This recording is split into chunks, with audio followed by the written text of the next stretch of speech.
तेरा ब्याह है, तेरी शादी हो रही है, और तुझे श्रृंगार इसलिए सजाया जा रहा ताकि तू पति को अच्छी लगे। और ये जो पशु मंगाए ना, इसलिए मंगाए हैं क्योंकि बारात आएगी तो निमंत्रण होगा, भंडारा होगा, तो कम से कम भोजन की व्यवस्था हो। इनको मार करके मांस से भोजन कराया जाएगा।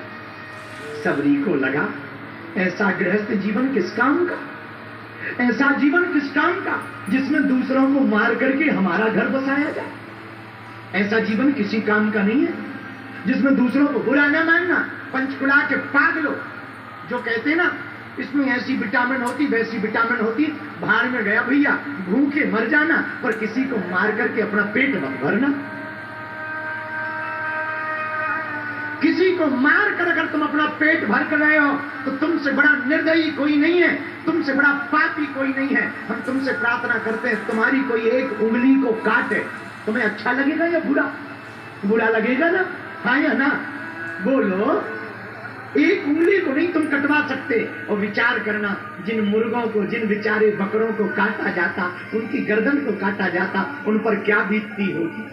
तुम अपने जीव के स्वाद के लिए जो पेट में जाकर सब समान हो जाता, पता ही नहीं लगता क्या खाया, जीव के स्वाद के लिए तुम प्राण ले लेते हो, तुम जीने का अधिकार छीन लेते हो। अरे मेरे पागलों, तुम जिस चीज को जिंदा नहीं कर सकते हो उसे तुम्हें मारने का भी तो अधिकार नहीं है। सबरी ने विचार किया, ये जीव मरेंगे मेरे विवाह में। बाहर में गया ऐसा गृहस्थ, मुझे नहीं विवाह करना, मुझे नहीं शादी करनी। और रात के समय बारात आनी थी, रात को ही सबरी घर से भाग गई। भागते भागते जैसे ही जाने लगी सोचा मैं तो जा रही हूँ, ये बेचारे जानवर बंधे हुए हैं, इनको थोड़ी देर में काटा जाएगा। दरवाजे खोल दिए, सब जानवर जंगल में भाग गए। भागते भागते जानवरों ने सबरी को आशीर्वाद दिया, जा, जैसे मेरा बंधन खोला है तेरा परमात्मा बंधन खोलेगा। और सबरी वन में चली गई। पिता ने खूब खोजा पर पाया नहीं। रात के अंधेरे में बेचारी, पढ़ी लिखी तो थी नहीं, जाए कहां? एक पेड़ के ऊपर रहने लगी। दिन भर पेड़ में रहती ताकि पिता पकड़ ना ले। रात को उतरती, बगल में एक आश्रम था मतंग मुनि का।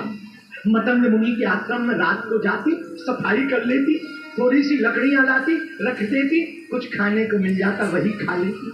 पर संतों को बताती नहीं ना, अपना मुंह नहीं दिखाती ना। अब रोज गुरुजी परेशान, अरे सेवा दिख रही है, ये सेवा करता कौन है वो नहीं दिख रहा।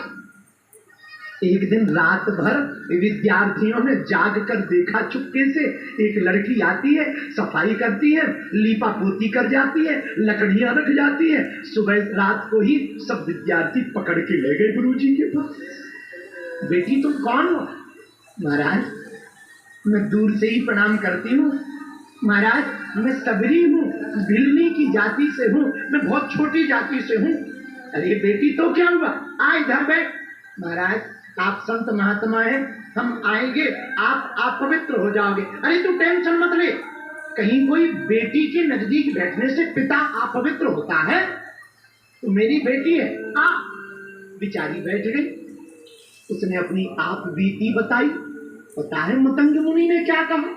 मतंग मुनि बोले बेटी अरे तू टेंशन मत ले, अब तू आ गई है, जाना मत, यही रहे। महाराज पर तुम्हें लोग क्या कहेंगे?